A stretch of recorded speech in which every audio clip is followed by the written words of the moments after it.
আগের সব বছরগুলোতে আমার সব বছরের শেষে ডিসেম্বরের 24-25 তারিখ দিয়ে শুরু করে জানুয়ারির 1-2 তারিখ পর্যন্ত আমার ভাই পুরো প্ল্যান ফিক্স থাকতো। এই বছর ওরকম কিছুই হয়নি, কোথাও বেরোয়ও নাই, পিকনিক করতেও যাই নাই।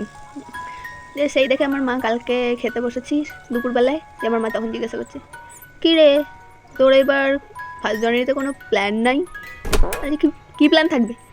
বলছে যে কেন, তোমার তো কোনো বছর পাওয়া যায় না, তুমি তো ডিসেম্বরের 25 তারিখ দিয়ে জানুয়ারির ফার্স্ট পর্যন্ত তুমি নেচে বেড়াও, উড়ে বেড়াও, তোমরা তো পাওয়া যায় না, বাড়িতে কোনো অনুষ্ঠান হলে তখন তুমি থাকো না সেই টাইমে, রাত্রির বেলায় তোমারে খালি ঘুমাইতে আসো বাড়িতে, এই বছর কিছু নাই। আমি বললাম না, এই বছর আমার কোনো প্ল্যান নেই। ও থাকবে কী করে, তোরা তো খুব পাত্তা দেয় না এখন, আর তোরা তো খুব ডাকেও না পিকনিক করতে, ওরা নিশ্চয়ই করে নিচ্ছে, তোরা ডাকি নাই।